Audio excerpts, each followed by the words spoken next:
The air was dry and crackling, a thin veil of dust hanging in the early morning light. It was April 14th, 1930, and the world seemed to hold its breath in the heart of the Texas Panhandle. The land, sprawling and endless, was a testament to both nature's beauty and its wrath. For years, relentless winds had sculpted the earth, carving out history in the parched soil. In the small town of Dalhart, where the promise of fertile fields had once drawn hopeful families, the sun rose slowly, a golden orb. It painted the sky with hues of promise that belied the truth. There was an eerie stillness to the morning, as if the world was pausing, waiting for something unspeakable. Amidst this vastness was the McKinley family. John McKinley, a farmer of stoic determination, stood at the threshold of their modest farmhouse. He surveyed the horizon, his eyes scanning the fields that had once whispered of abundance. But now they lay barren, a testament to the relentless years of drought and failed crops. His hands, calloused and worn, told the story of a man who had given his all to the unforgiving earth. Inside, Mary McKinley was preparing breakfast. The aroma of freshly baked bread mingled with the scent of coffee, a small comfort against the stark reality outside. Her movements were deliberate, each task a ritual of resilience. She glanced at her children, Jack and Emily, their faces still flushed with the innocence of sleep. The kitchen, a sanctuary from the world's harshness, felt like a fragile bubble of normalcy. As the sun climbed higher, the family gathered around the wooden table. Conversations were sparse, punctuated by the clinking of cutlery and the occasional murmur of reassurance. It was a Sunday, a day that should have been peaceful, yet an undercurrent of unease hummed in the air. John's thoughts drifted to the sermon they would miss at church, the gathering of neighbors and friends that was both social and spiritual sustenance. By mid-morning, the mood shifted. There was a change in the wind, subtle yet undeniable. John's gaze returned to the horizon where a dark line began to form. It was as if the sky was being painted anew, a foreboding canvas of shadow and menace. He felt a tightening in his chest, an instinctive warning that danger was approaching. Mary, sensing the shift in her husband's demeanor, joined him outside. Together they stood, watching as the darkness grew, swallowing the light.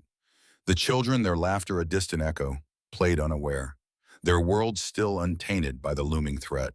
As the day wore on, the shadow on the horizon swelled and advanced, a living thing hungry for the light. The town of Dalhart, nestled amidst the plains, braced itself. Doors were shut, windows latched, as if these feeble defenses could hold back the oncoming storm. The air grew heavier, charged with static, a pressure that built with each passing moment. John turned to Mary, their eyes meeting in silent understanding. It was time to gather the children, to bring them into the safety of their home. There was no room for panic, only a calm urgency born of necessity. As they herded Jack and Emily inside, the sky trembled, an ominous roll of thunder that signaled the inevitable. Inside, the atmosphere was tense. The walls of their home felt thin, as if they could barely contain the fear and anticipation. Mary lit a lantern, its glow a beacon of warmth and hope. In the flickering light, she held her children close, her voice a soothing balm against the rising tide of dread. Outside, the world was transforming. The cloud, a monstrous wall of dust, consumed the sky. It was a force of nature, both awe-inspiring and terrifying. The wind howled, howled, a banshee wail that rattled the windows and seeped through the cracks in the walls. Time seemed to stretch, each second heavy with the weight of the inevitable. John stood by the window, a silent sentinel. He could feel the storm's breath against the glass, a relentless battering that threatened to strip away everything familiar. His thoughts raced, a jumble of memories and regrets, hopes and fears. Yet amidst the chaos, there was a fierce determination to protect his family, to weather the storm as they had done so many times before. As the darkness descended, the world beyond their door disappeared. The dust, a choking fog, enveloped everything, turning day to night. It was a veil that smothered the landscape, leaving only the sound of the wind and the pounding of their hearts. In the dim light of their kitchen, the McKinley family huddled together, an island of humanity in a sea of despair. They clung to each other, their breaths measured, as if fearing that any sudden movement might shatter their fragile sanctuary. The storm raged on, a relentless fury that seemed to echo the struggles of their lives. As the hours slipped by, the boundaries between past and present blurred. The dust carried whispers of forgotten dreams and lost futures, tales of a land that had promised so much yet given so little. And in that moment, the McKinleys, like countless others, faced the stark reality of their existence. In the heart of the storm, they found solace in each other, a reminder that even in the darkest of times, there was light to be found in the strength of family. See, when the first hints of morning light brushed across the plains, Elizabeth Carter stood at the kitchen sink, her hands submerged in tepid water as she scrubbed the remnants of the family's breakfast. Outside, the horizon stretched endlessly, a quilt of browning fields sewn together by dirt roads. It was a landscape that had once promised prosperity, now a shadow of its former self. The Carters had moved to the Panhandle with hopes as vast as the land itself. This was supposed to be their Eden, a place where the soil was rich and dreams could take root. But the world had grown vulnerable. The Great War had ended, leaving scars on nations and economies alike. The agricultural boom that followed seemed unstoppable, coaxing families to plow deeper, plant more, push further. Yet here, technology was sparse. A few tractors, the occasional radio crackling out news from far-off cities. The land was worked by hand, each furrow carved by sweat and determination. As Elizabeth wrapped her shawl tighter against the chill, a gust of wind rattled the window panes. She paused, looking out. The sky was a pale blue, deceptively calm, but a sense of unease hung in the air, like the breath held before a storm. "Tom," she called to her husband, who was mending a fence post near the barn, "it's getting windy again." Tom looked up, wiping the dust from his brow.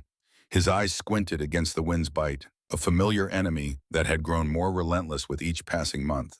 "Just another breeze," Jeannie assured, though the words carried the weight of doubt. By midday, the winds had grown more aggressive, snatching at loose shingles, swirling dust into the air. Elizabeth watched as her children, Anna and Jack, chased each other around the yard, their laughter mingling with the wind's howl. There was a beauty in their innocence, a brightness that cut through the gathering gloom.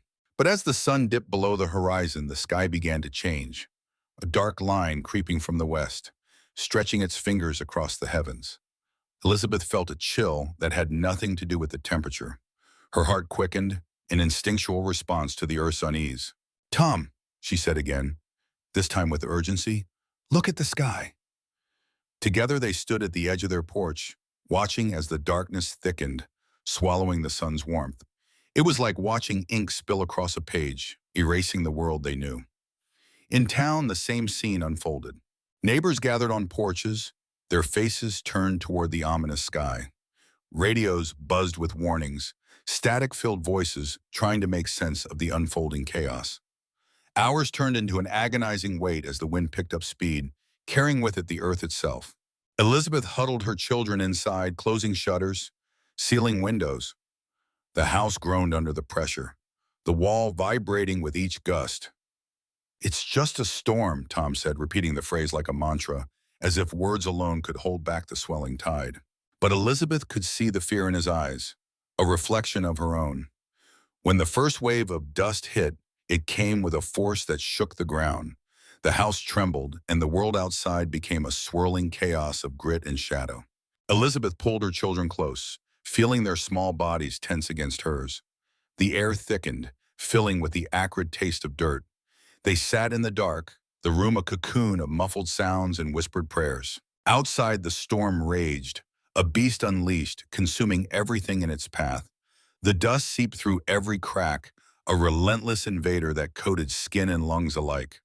Elizabeth coughed, her throat raw, her eyes stinging. In those moments, time seemed to stretch, each second an eternity. She thought of the land, of the promise it had held, now buried beneath a suffocating blanket of despair. A world reduced to ash and memory.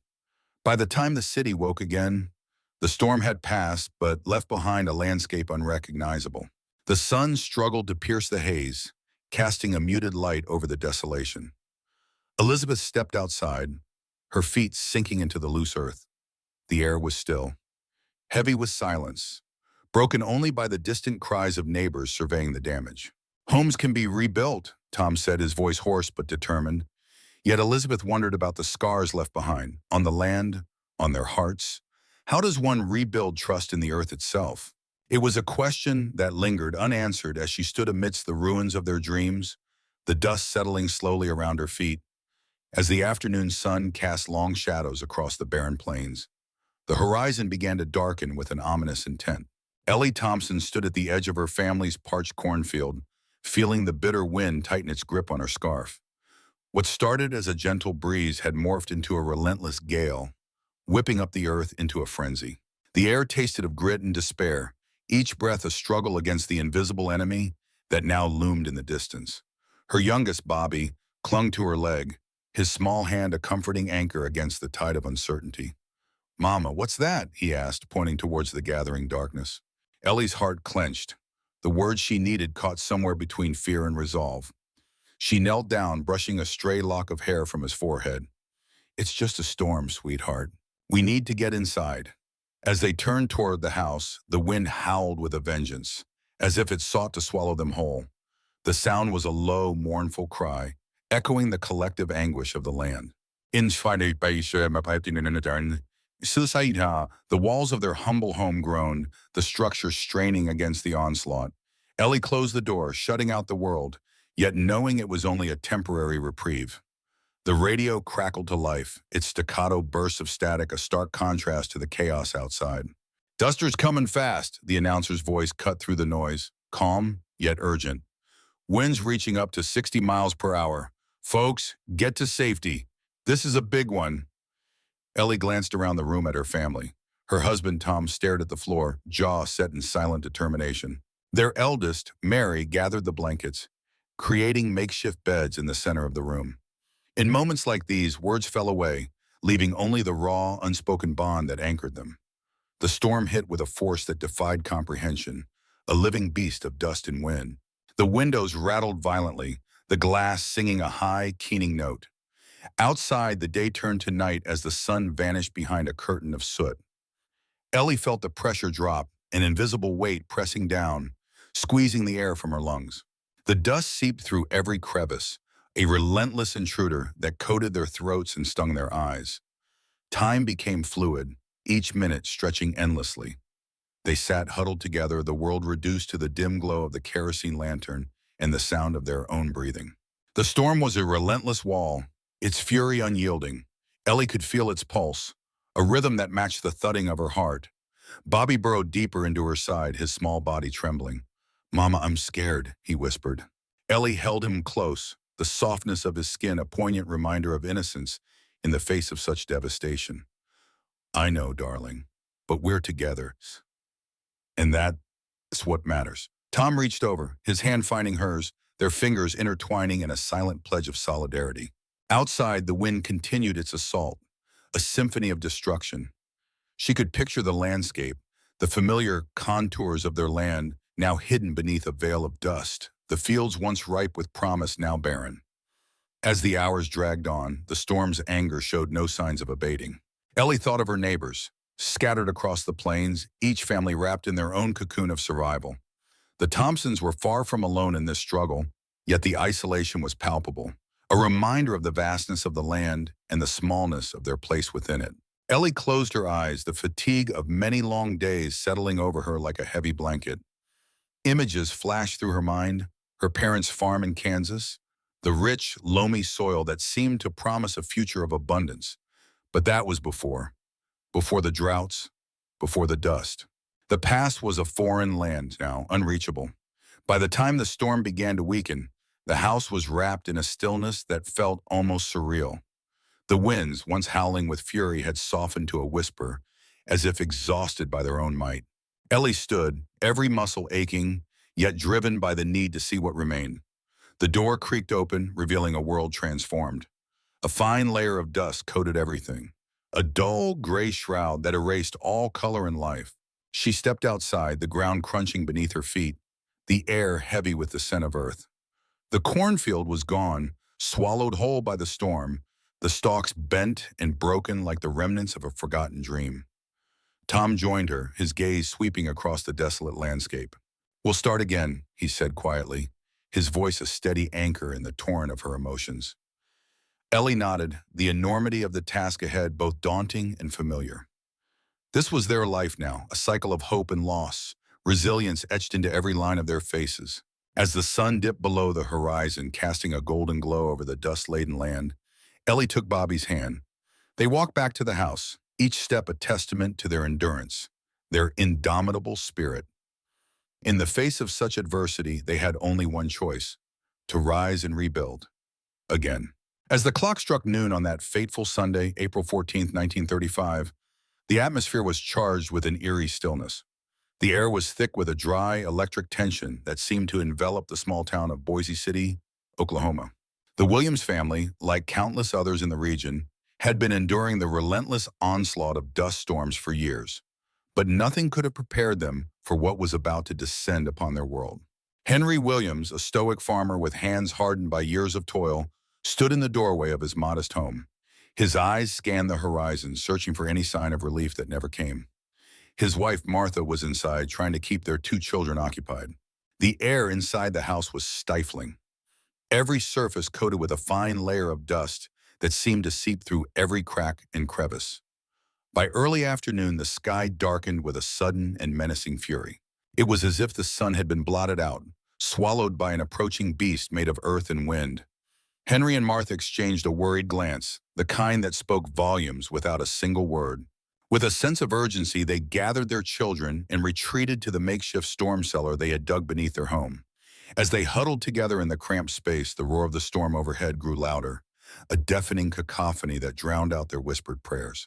The earth trembled, a visceral reminder of nature's supremacy. The children clung to their parents, eyes wide with fear, as the world outside was consumed by darkness. Hours turned into an agonizing wait. The storm showed no signs of abating, its wrath unrelenting.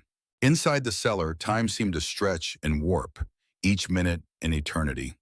The air was thick with tension and the scent of dirt, a constant reminder of the fragile barrier between them and the chaos above. Henry's thoughts drifted to the fields that lay beyond their home, fields that had once promised bounty, but now lay barren and lifeless. He wondered if they would ever see the end of this torment, if their children would ever know the joy of a life not shadowed by dust. As the sun dipped below the horizon, surrendering to the night, the storm's fury showed no signs of waning.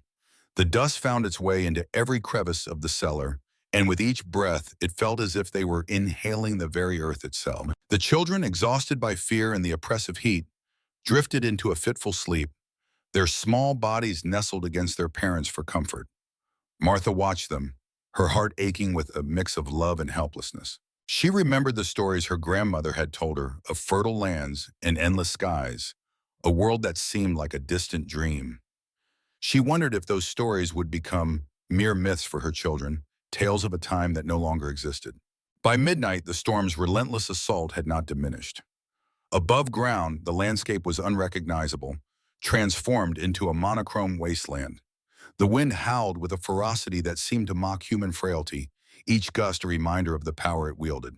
In the safety of the cellar, the Williams family held on to hope, each heartbeat a silent prayer for dawn. The night dragged on, its weight heavy against their weary souls.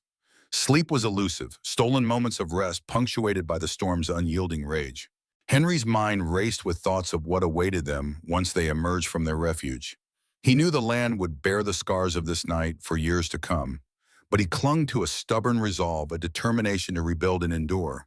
As the first light of dawn broke, the storm finally began to relent. Its departure was marked not by silence, but by a profound stillness, as if the world itself was holding its breath. The Williams family emerged from their shelter, blinking against the weak morning light. The landscape that greeted them was one of devastation, a stark testament to the night's ferocity. The fields, once their livelihood, lay buried beneath layers of dust. The air was dense with the scent of earth, a reminder of the storm's passage. Henry surveyed the damage with a heavy heart, his mind already turning to the challenge of rebuilding. But even in the face of such destruction, there was a flicker of hope, a belief that they could endure as they always had. Martha stood beside him, her hand finding his, a simple gesture of shared strength. Together they faced the new day, their resolve unbroken. They knew that the road ahead would be fraught with challenges, but they had survived the worst of it. The storm had tested their limits, but it had also reaffirmed their resilience, their belief in the power of hope and the promise of tomorrow. As a pale light seeped through the cracks in the old wooden window frames, the world outside had transformed into an alien landscape. The storm had left as swiftly as it had arrived, leaving an eerie, unsettling calm in its wake. The silence was so profound that it felt as if the earth itself was holding its breath, waiting for something to break the spell. Inside the small, dust-choked homestead, Mary Thompson stirred from a restless sleep.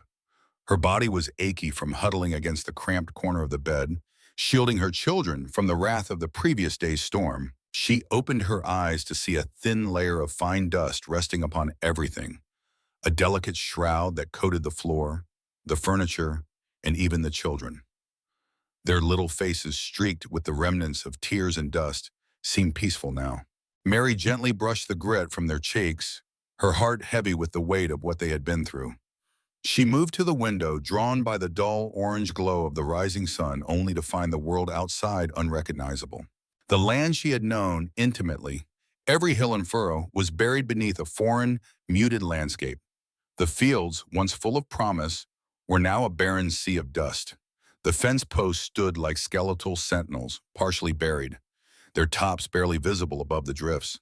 The barn, solid and steadfast, seemed a small island in this ocean of desolation. As Mary stood there, she realized that the storm had taken more than just soil and crops. It had stripped away layers of hope and certainty, leaving behind an uncertain future. The morning passed in a slow, surreal haze. Hours turned into an agonizing wait as the family worked to reclaim some semblance of normalcy. The air was heavy with the scent of dust and despair, but Mary knew they had to push forward. Despite the exhaustion that weighed down her every movement, she guided the children through their morning routine as best as she could. Outside, her husband John was already at work trying to assess the damage. Each step he took kicked up little clouds of dust, settling on his shoes and trousers, a reminder of the storm's fury. He stood at the edge of what had been their wheat field, now just a flat, featureless expanse. His heart ached for the loss, not just of the crops, but of the dreams they had sown with each seed. Mary joined him after a while, the silence between them filled with unspoken words. They both knew that the path ahead would be riddled with challenges, yet they drew strength from each other's presence. The children played nearby, their laughter a fragile, hopeful note in the stillness.